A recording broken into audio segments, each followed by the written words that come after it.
Over the last few weeks, finally, when people ask me how the parish is going and how things are going at St. Anne, I finally can say, busy. It's been a busy time, and that's a good thing, finally, to be back from the pandemic and to have many activities and people around the parish engaging in faith formation and things like that. And so my life as an associate pastor has been especially busy in a different way. Father David has been meeting with everybody for the Fully Alive campaign and preparing for the festival and all that. And so I just kind of take whatever else comes to the office, all the emergency calls and things like that. And one of the things that has really taken up a lot of my time in the past few months is that Father David went ahead and gave me all of the marriage preps in the parish so that I can just get to know all these couples. I have time to meet with them, and he doesn't have as much time. And so there's about 10 couples that I'm meeting with. And,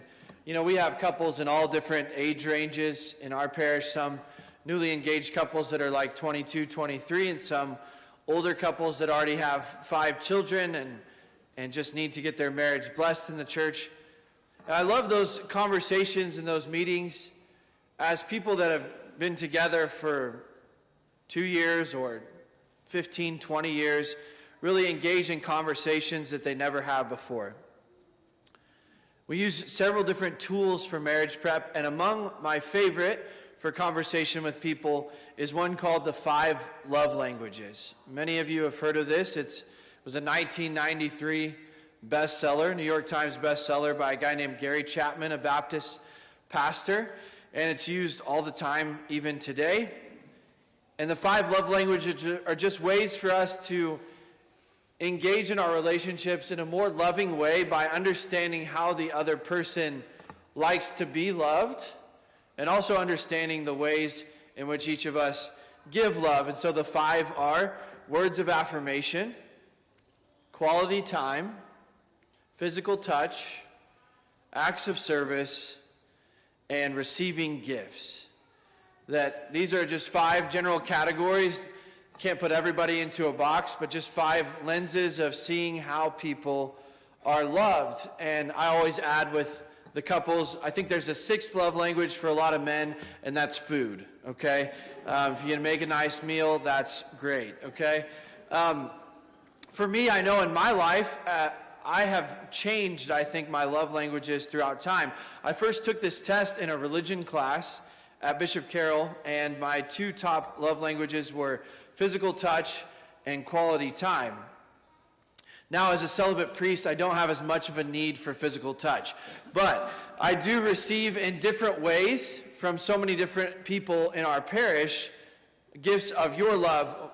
Receiving gifts was never very high on my list, but it's become one as people really put a lot of thought into the gifts that they give us as priests, the gifts that they bring in the form of food a lot of times over to the house, the gifts that they bring at Christmas.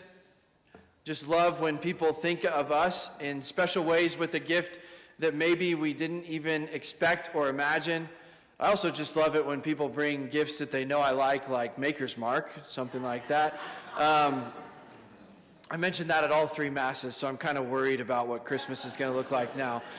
Probably should have chosen a variety of things so we can, whatever. But I have especially come to see 2 ways that I know that I am loved and love others in our parish. One is by acts of service, seeing the way that people provide different gifts and talents to our parish. And a parish can't run without that. Different people that are good at gardening and good at cleaning and good at singing and good at reading and all the different things that you do. And 2, especially a gift of quality time, that I love just spending time at your houses with your families, going over for dinner, things like that, just getting to know people and just being with them in their homes. And so all of this came to mind to me this week as a kind of lens through which we can read the gospel. The question of what would Jesus' love language have been? How does he like to receive love? See, obviously this is a lens for us to be able to love people in the way that they desire to be loved. I've talked about that in the past, that It's better to give a gift that someone will love than the gift you think you want to give them, right? Like, it's not good for me to give my mom jewelry or things like that because she doesn't want more things. She doesn't receive love by getting gifts. She wants words of affirmation. She wants me to write a poem and tell her about the ways that she's a good mom. You've seen like the tea towels in somebody's house that says, like, I sure do love hugs and kisses, but what I could really use is help with the dishes, right? Like some moms, they don't want physical touch. They want you to love them by serving. So what would Jesus' love language be? Certainly there's room for all 5 of these in our relationship with Christ. Obviously, he wants us to spend quality time with him in prayer, and getting to know him and just being in his presence. He certainly loves it when our faith bears fruit in acts of service, even giving gifts to him. Certainly, people have been very generous through the Fully Alive campaign, and even I think of people that come and bring flowers to beautify our church. Words of affirmation as we preach the gospel and preach the words that Jesus has given us. But more than anything, I think his love language is maybe a little unique. The way that Jesus wants to be loved is by our acts of sacrifice. Jesus loves it when we give even the little bit that we think we have to him. Jesus loves receiving from us even when we feel weak, especially when we feel poor, like we have nothing left to give. This is obviously demonstrated by our readings today. First, by the woman in the first reading. This is one of I think the funniest stories in Jewish literature and in the prophets. This woman has Elijah come to her, and she says, well, I don't know what you want from us. We're about ready to die. I'm going to go gather some sticks, and we're going to use the last of our flour, the last of our oil. We're going to bake something, and after we eat, we're going to die. And Elijah's like, yeah, okay, make me a cake first. Okay, I guess I'll do that. And so she does. And he promises that if she is generous to him with the little that she has left, he will multiply her jar of flour and that the jug of oil will not run dry. And so it happens. And of course, the story of the poor widow that we have in today's gospel. She is in direct opposition to the scribes that are in the first part of the story. See, Jesus, I think the gifts that Jesus likes are the most costly ones. But I'm not talking about like expensive money, because the scribes put in these big sums, but they do it as a pretext, right? They do it for show. They do it to show how powerful they are to other people. But the woman comes and puts in 2 small coins, and it's obvious that to Jesus the quantity is not as important as the quality of what we offer, because she has given so much. She has given more than anyone else, he says, because she, from her poverty, has given all she had, her whole livelihood. From her poverty. The word in Greek for her whole livelihood is the word bios, which is like the root word for biology, meaning like she gave her whole life, her whole being, not just the money that she had. She's giving everything up, every last dime, every last piece of energy, every last gift of love. She's giving all she has to the Lord in this gift. And so it's clear that Jesus loves it when we give from our poverty, when we give even when we think we have nothing left to give. This is obvious, right? Because the lady is just a foreshadowing of what he knows he's going to have to do in just a few weeks, giving up his life on the cross. He knows that he loves this because he knows that he's going to have to do the same thing. That the Father loves it when Jesus gives up every last bit. And Jesus gives us everything he has. So I think the question for us this morning would be, 1, what do you feel poor in? What do you feel like you don't have enough of that you can offer to God, that you can offer back to God? Maybe you feel like you're poor in physical health. Maybe you feel sick all the time, or you're in pain all the time. You can offer that little bit that you have, that pain, that suffering, to Jesus. You can offer that little bit. Maybe some of us feel like we're poor in love. Maybe you feel like you don't have as much love to offer as the next person, that you're often frustrated or angry or you lack peace. But Jesus wants even that little bit of love you have to offer. He wants that. He needs that. Maybe you really do feel poor in material resources. We can offer that to the Lord and see it multiplied, as we have numerous ways in the past few months during our campaign. Or maybe you just don't feel very gifted or talented, like you don't have very much to offer at all. Offer even that little bit of talent, and the Lord will transform it.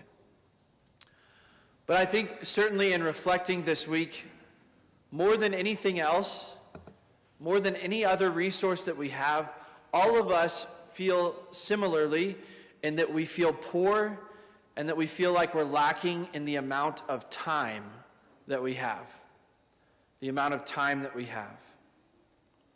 Every family that I meet with in the parish that is suffering the recent loss of a loved one, we've done that a lot lately in St. Anne. We've had 9 funerals in 26 days. We meet with these people and every single one of them, what do we share? I just wish I had more time with the person I love. That's what I think heaven is, my friends. Enough time, an eternity of time with the people that we love. But we don't have enough on this earth. We don't have enough even when we get an extra hour last night. We don't have enough. How many of you play that game where you're like, well, it's 11, but it's actually 10, so I can just stay up a little bit longer, and I'm going to go ahead and waste the extra hour that was given me? And how many people, I know this to be true as a priest, how many people say I don't have enough time, but how many people do we confess actually that I waste more time than I ever have on different things? I remember in seminary there was a website that my friend would get on. It was like 2010, and it was called iwastesomuchtime.com. Now there's an app for that called TikTok or YouTube, and it just wastes all your time with everything you want there to waste your time. Trust me, you can ask the kids. They will, in a blink of an eye, waste 3 hours watching videos on TikTok. It's startling. And so, number one this week, let's take a moment to examine how we use our time. Let's take a moment to see if we're really getting the most out of every minute and every hour that we have during the day. The Lord has given us not the future nor the past, but the present moment in which to love Him.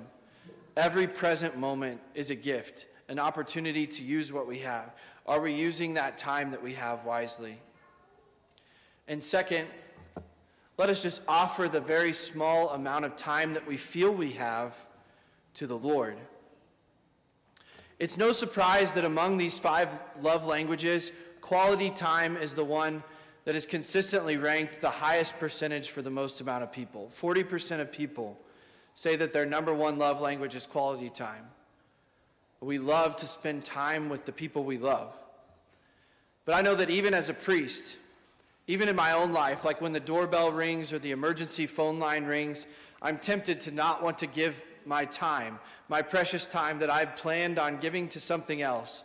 But then when I offer that little bit of time that I have, then that's when everything is transformed and I experience adventures and things that I never imagined happening in my life. And so let us just offer today in the Eucharist this little bit of time that we have. I think the people in our parish that offer their time to us, their time maybe wasting an hour in adoration, as people would say in the outside world, you're just wasting time sitting there, wasting time learning about their faith and faith formation, wasting time in service to our church. The people who give their little bit of time to this parish are the people who absolutely gain the most out of it and find that they are part of what we do here, a part of Jesus' mission here on earth. So let us take our time, the little bit that we have, and offer it with the Lord's sacrifice today. It's not too late. We still have time.